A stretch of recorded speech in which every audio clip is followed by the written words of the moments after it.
Hello friends, welcome to CS centre. आज से हम एक नया टॉपिक ले रहे हैं। जो यूपीसी का प्रिपरेशन करते हैं, चाहे वो आईएएस का एग्ज़ाम दे या सीडीएस एनडीए, चाहे जिस चीज़ का एग्ज़ाम दे, वो इस बुक को जरूर ही पढ़ते हैं, जिसको टेक्स्ट बुक के रूप में जानते हैं और उसको एनसीईआरटी के रूप में जानते हैं, ये बुलाते हैं। एनसीईआरटी के सबसे पहले अगर मैं फुल फॉर्म देखूँ, national council research training education करके होता है। यहाँ पे हम ज्योग्राफी से का टॉपिक जो कि लेके चल रहे हैं। इसमें हम डिस्कस करेंगे ज्योग्राफी का आवर सोलार सिस्टम के बारे में डिस्कस करेंगे। जैसा हम यहाँ पे डिस्कस कर रहे हैं, अर्थ के बारे में हम डिस्कस करेंगे कि मतलब जो हमारा एटमॉस्फेयर वो किस हिसाब से कैसे काम करता है। यहाँ पे देखिए आवर हैबिटेट, सोशल साइंस की, ये ज्योग्राफी की क्लास 6 की एनसीईआरटी है। ठीक है, ये माइंड में रख लिएगा। न्यू एनसीईआरटी से हम डिस्कस कर रहे हैं। कुछ सब्जेक्ट के हम ओल्ड एनसीईआरटी को फॉलो करते हैं, बट कुछ सब्जेक्ट के हम न्यू एनसीईआरटी के लिए फॉलो करते हैं। जब आप इकोनॉमिक्स या ज्योग्राफी अगर पढ़ते हैं, तो इसमें ज़रूरी यही होता है कि हम जो कि अपडेशन के हिसाब से पढ़ें। जैसे इकोनॉमिक्स का पढ़ते हैं तो उसमें अपडेशन होते रहता है हर साल, इकोनॉमिक सर्वे बजट के हिसाब से। हिस्ट्री के लिए जनरली हम प्रेफर करते हैं ओल्ड एनसीईआरटी 11th क्लास और 12th क्लास की। यहाँ पे हम नई एनसीईआरटी लिए हैं, तो इसमें हम डिस्कस करेंगे मित्रों कि क्या क्या हम पढ़ेंगे। ठीक है, पूरे सब्जेक्ट में, पूरे मतलब हम एनसीईआरटी के जो क्लास 6 की एनसीईआरटी हम क्या क्या पढ़ेंगे उसके बारे में हम यहाँ पे डिस्कस कर लेते हैं। यहाँ पे शेड्यूल में दिया गया होगा, हम देख पढ़ते हैं, फिर उसके बाद जो कि आगे डिस्कस करेंगे। ठीक है, एक सेकेंड। ओके, एक सेकेंड।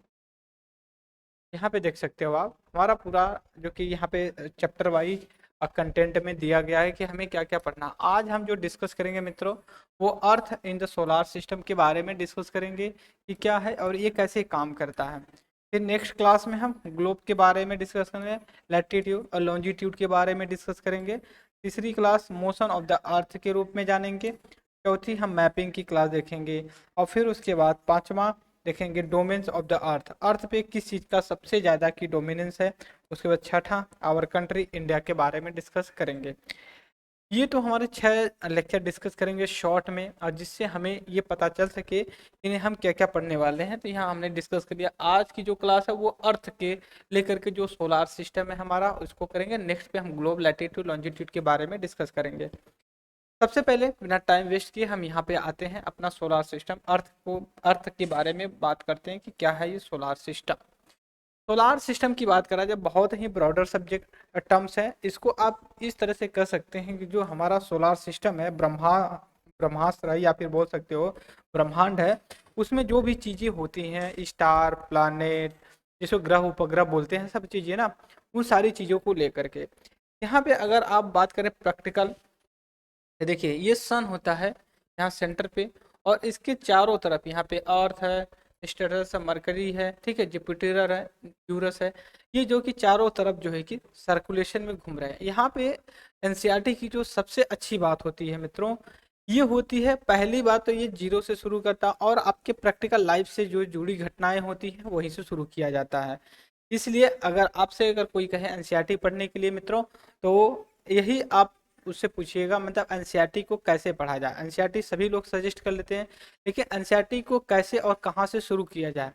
अगर ज्योग्राफी की एनसीईआरटी की अगर बात करें, जनरली 11 12 की आप एनसीईआरटी बोल देते हैं, लोग पढ़ लेते हैं, बेटर है, सफिशिएंट है। लेकिन अगर जीरो या अगर कोई वीक बच्चा है तो उसके लिए बहुत डिफिकल्टी होती है कि हम उसको अंडरस्टैंडिंग करें। यहाँ पे देखिए पूछा हुआ है, मतलब क्वेश्चन पूछे हुए हैं, how wonderful it is watch the sky.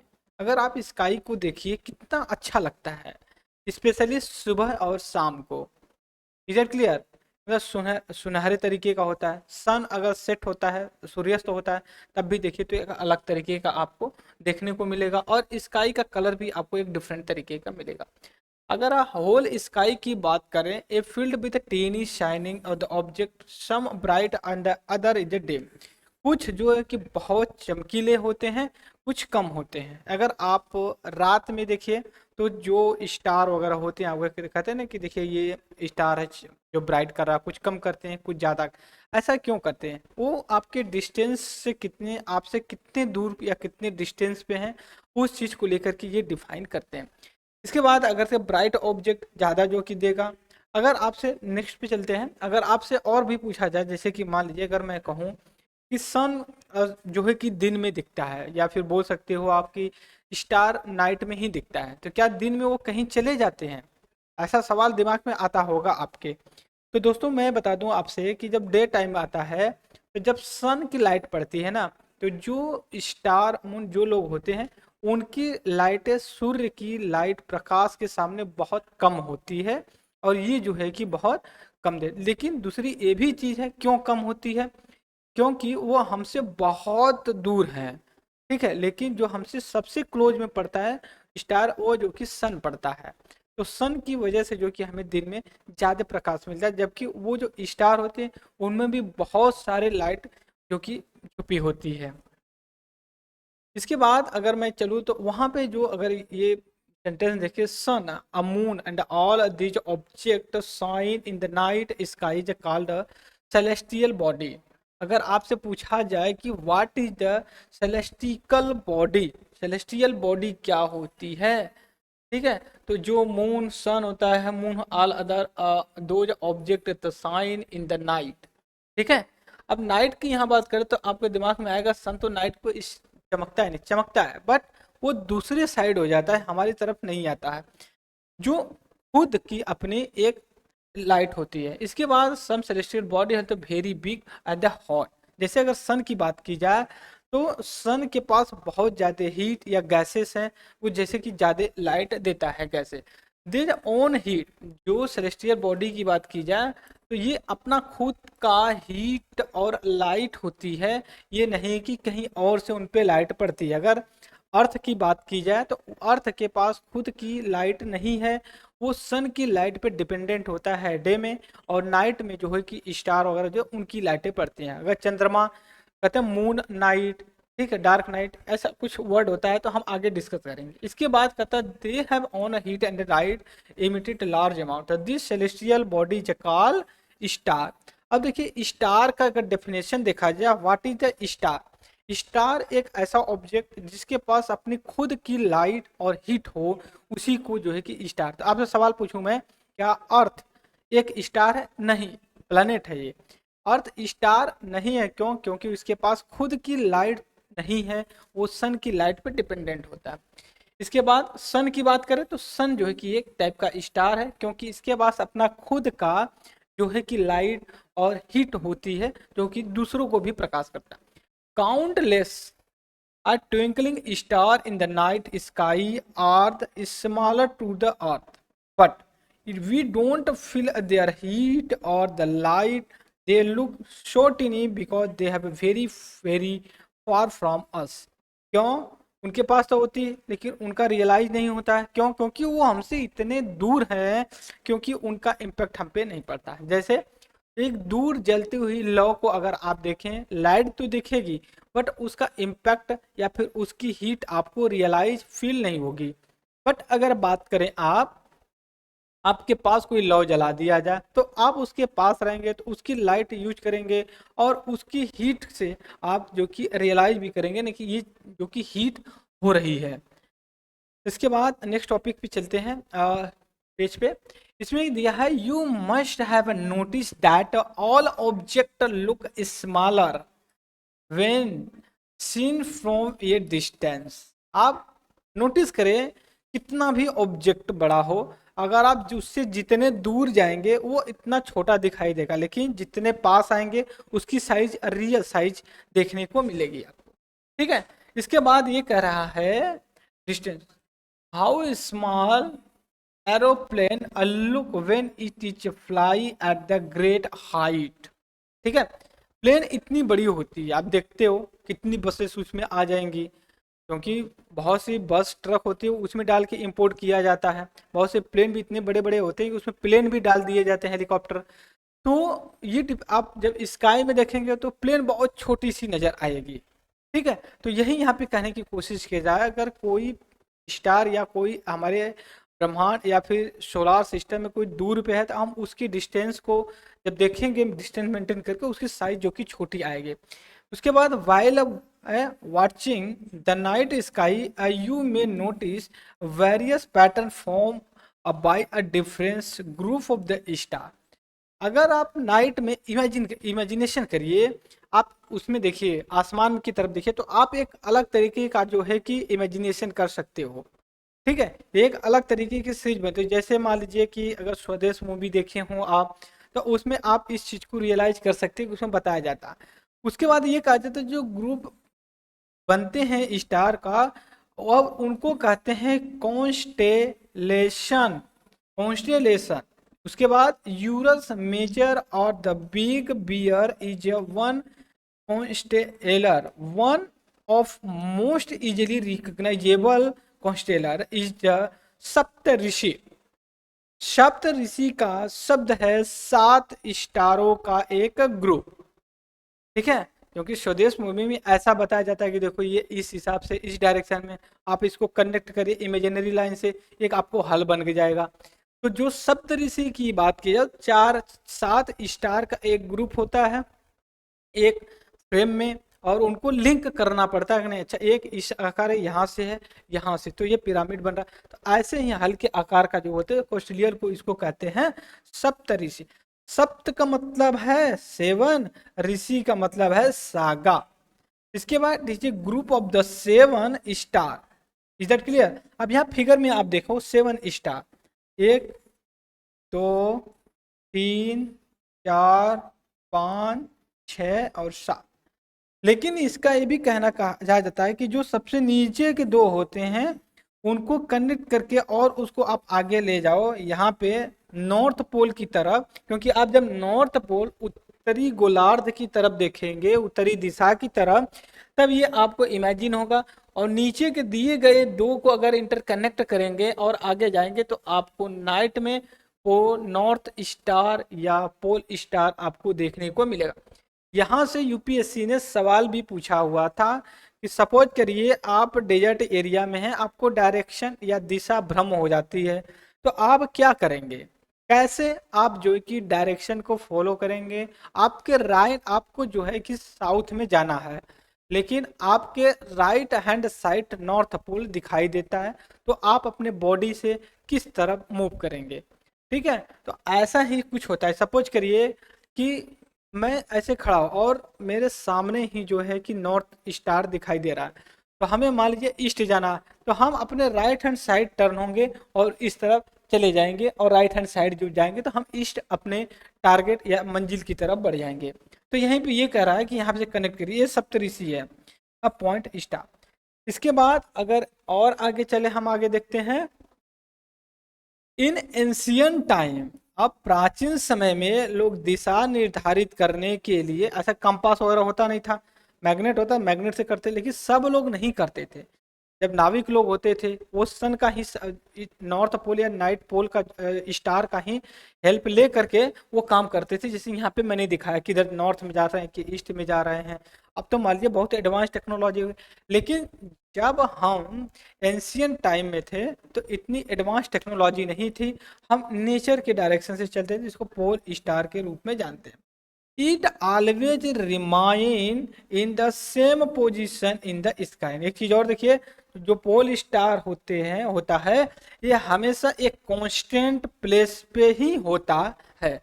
इस बात को आप रिमाइंड करिए, क्योंकि यूपीएससी ऐसा ही कुछ क्वेश्चन पूछती है। We can locate position of the pole star with help of Saptarishi. Is that clear?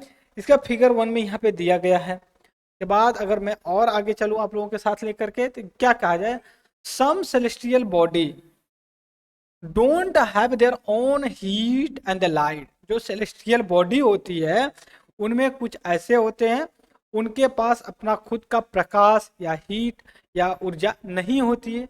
Example के लिए अगर बात देखा जाए तो अर्थ है, ठीक, प्लैनेट, जिसको प्लैनेट बोलते हैं, जिनके पास अपना खुद का, उनको प्लैनेट बोलते हैं।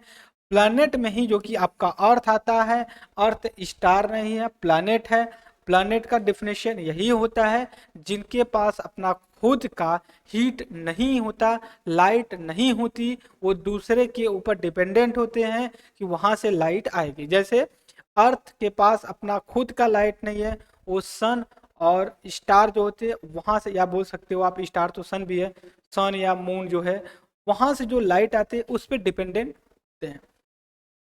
इसके बाद अगर हम आगे देखें, एक सेकेंड थोड़ा सा, यहाँ पे कह रहा है कि moon that we see in sky as a satellite, it is companion in the our earth. ये अर्थ का ही जो है कि आप बोल सकते हो सैटेलाइट है। ये मूव अराउंड इट, अर्थ के चारों तरफ अर्थ की स्पीड से थोड़ा सा कम जो है कि घूमता है, और 27 दिन में 27 डेज में जो है कि ये अपने एक सर्कल को पूरा करता है अर्थ का।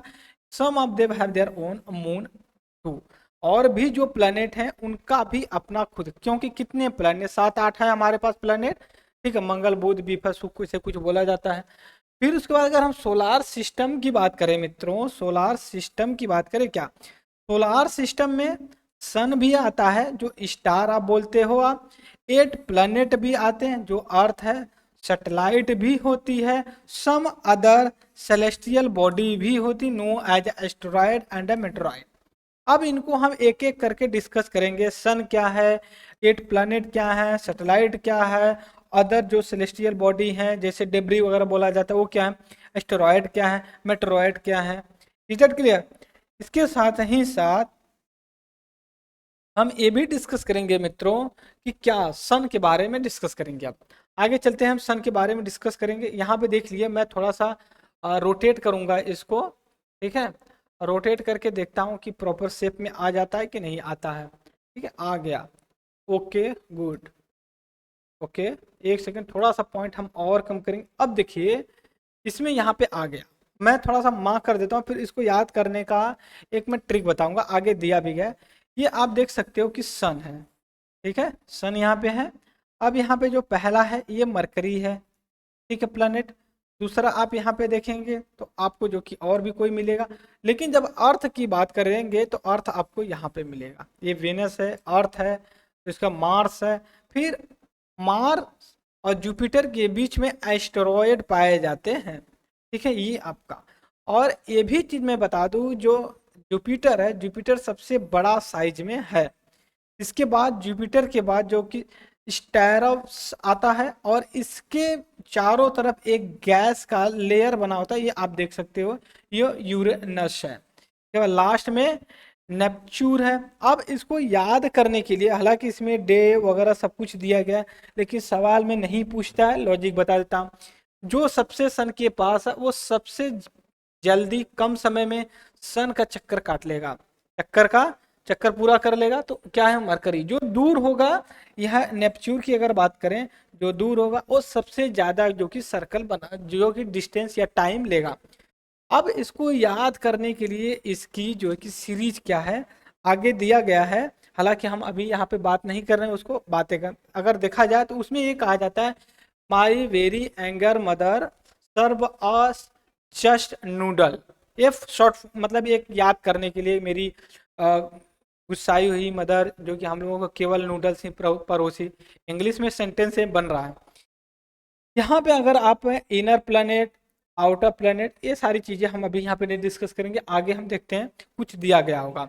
ये दिया है, एक सेकंड, हमने थोड़ा सा इसको रोटेट कर लेते हैं, ओके ओके। अब यहाँ पे दिया गया है, from the solar system in the option the solar family in the earth. अब सन के बारे में हम डिस्कस करेंगे, फिर प्लैनेट पे चलेंगे, प्लैनेट क्या क्या है।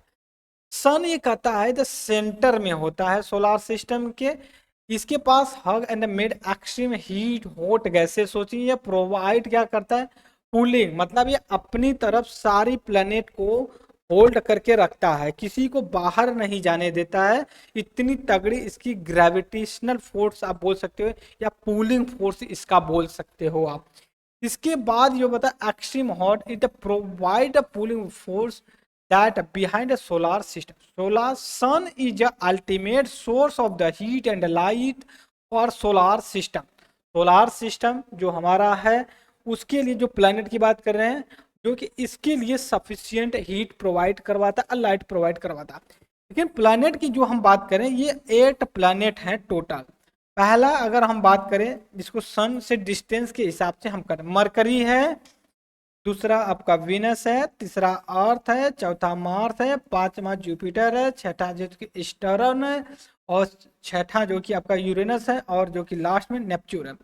अब इसको याद रखने के लिए यहाँ पे ये एनसीईआरटी ने एक कोड बनाया है। कोड क्या है? My very efficient mother just serve us noodles. M से आप उसको मरकरी को कर सकते हो। एक सेकेंड, मैं यहाँ पे देख सकता हूँ।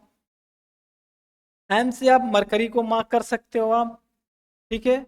वी से वीनस को, ई से अर्थ को, एम से मार्स को, जे से जस्ट जुपिटर, सर्व सैटर्न, और यूएस से जो कि यूरेनस, और नूडल्स जो है कि आप नेपच्यून को मार्क कर सकते हो।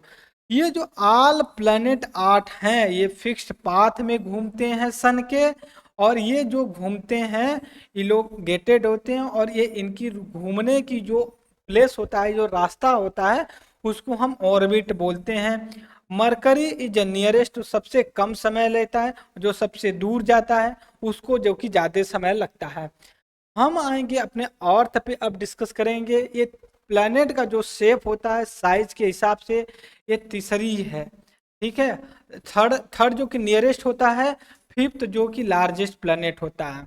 इसके बाद इसका जो शेप है जियोइड टाइप में है, आप बोल सकते हो कि फ्लैटेड की जो कि चपटी टाइप में, ठीक है, चपटी टाइप में, प्लेट की टाइप में आप बोल सकते हो। इसके बाद अगर देखा जाए तो कंडीशन फेवरेबल सपोर्ट लाइफ, ऐसा क्यों देखा जाता है कि अर्थ पे ज्यादा फेवरेबल टाइम या इन्वायरमेंट हमें मिलता है? तो इसके पीछे सपोर्ट द लाइफ, इसकी एटमॉस्फेयर गैस ऑक्सीजन होता, एयर होती है, इस वजह से करता। और ये ब्लू प्लैनेट के नाम से भी जाना जाता है। क्यों? क्योंकि इसका 2/3 एरिया में वाटर पाया जाता है। और अगर आप स्काइस इसको देखें तो ये ब्लू कलर का कुछ नज़ारा देखने को मिलता है, इसलिए ब्लू प्लैनेट के नाम से भी जानते हैं। इसके बाद मून के ऊपर आते हैं। मून देखते हैं क्या कहता है। मून में ये कहा जा रहा है कि ये अर्थ का केवल ऐसा है, केवल एक ही अर्थ का सैटेलाइट है, सॉरी। इसका डायमीटर जो क्या बोलते हैं, एक सेकेंड, जो मून है इसका डायमीटर अर्थ के 1/4 मतलब 1/4 के बराबर है। ये जो है कि कुछ किलोमीटर दिया गया है, उतना इम्पोर्टेंट नहीं है। ये अर्थ सन जैसे घूमता है उसी के हिसाब से अर्थ के चारों तरफ मून मूव करता है, और 27 दिन एक चक्कर काटने के लिए लेता है, और हमेशा एक ही पार्ट दिखाई देता है, क्योंकि अर्थ और मून का लगभग एक जैसा ही स्पीड होता है, ठीक है। तो इसलिए मून का केवल एक ही पार्ट, वन साइड जो कि बस दिखाई देता है। Moon does not have the condition favourable, वहां पे कोई ऐसा कंडीशन नहीं है कि जो लाइफ जो कि सस्टेन कर सके। इसके बाद हम देखेंगे एस्टेरॉयड क्या होता है। ये part of the star planet इस जो कि सैटेलाइट, देयर टीनी बॉडी जो कि किसको कहते हैं, एस्टेरॉयड करते हैं। दो के मार्स और जुपिटर के बीच में पाए जाते हैं। किसके? मार्स और जुपिटर के बीच में पाए जाते हैं। मेट्रॉयड एक ऐसे छोटे छोटे रॉक पार्टिकल पीस होते हैं, वो जो है कि घूमते रहते हैं सन के अराउंड, और कभी कभी ये एटमॉस्फेयर में आते हैं, फ्रिक्शन की वजह से वो जल जाते हैं। जिसको शायद एक मूवी है कुछ कुछ होता है ऐसा, शाहरुख खान की, उसमें टूटा हुआ तारा से कुछ मांगो तो आपको मिल जाता है। तो ऐसा जो कि वहां पे देखने को मिलता है। तो यहाँ पे जो बात कर रहे हैं, ठीक है, यहाँ पे जो मेट्रॉयड की बात कर रहे हैं, ये मेट्रॉयड कुछ जो है तो बर्न हो जाते हैं, बट कुछ जो होते हैं यहाँ पे अर्थ पे जो है कि चले आते हैं। और जब वो अर्थ पे आते हैं तो एक तरह की डिजास्टर टाइप के क्रिएट इन्वायरमेंट करते हैं, जिसको हम कहते हैं कि क्रैटर होल के रूप में बोलते हैं। इसके बाद do you believe in the broader band star sky के रूप में, ये इतना पे मिल्की वे गैलेक्सी, ये सारे चीज़ें आपको देखने को मिलती हैं। इसके बाद हम चलेंगे नेक्स्ट पे। हालांकि हमने सारी लगभग की सॉल्व करने की कोशिश किया। यहाँ पे कुछ जो है कि दिया गया है एमसीक्यू, आप इसको पॉज करिए अपनी वीडियो को, और एक बार जो कि इसको सॉल्व करने की कोशिश जरूर करिए, और कमेंट बॉक्स में आंसर जो कि जरूर डालिए। मैं क्वेश्चन पढ़ता, planet known as earth twin, उसके बीच of the third nearest planet to sun, all planet move around the sun in, और pole star indicate direction to, किसका डायरेक्शन इंडिकेट करता है। इसके बाद अगर नेक्स्ट क्वेश्चन की या फिलिंग एंड ब्लैंक के दिया हुआ है, नेक्स्ट में इसमें दिया हुआ एस्टेरॉइड फाउंड बिटवीन किस और प्लैनेट के बीच में पाया जाता है। A group of the planet found the various pattern rich call huge system star call is the closest celestial body of the the earth is a third nearest planet to the sun. Planet not have their own satellite या जो भी बोलते हैं light या heat का जो बोलते हैं इसको लेकर। ये हमने एनसीईआरटी का बेसिक चीजें सॉल्व किया। आई होप कि आप इसको एंजॉय करेंगे, राइट। सो इस लेक्चर में फ्रेंड्स इतना ही, और thank you very much the discussion.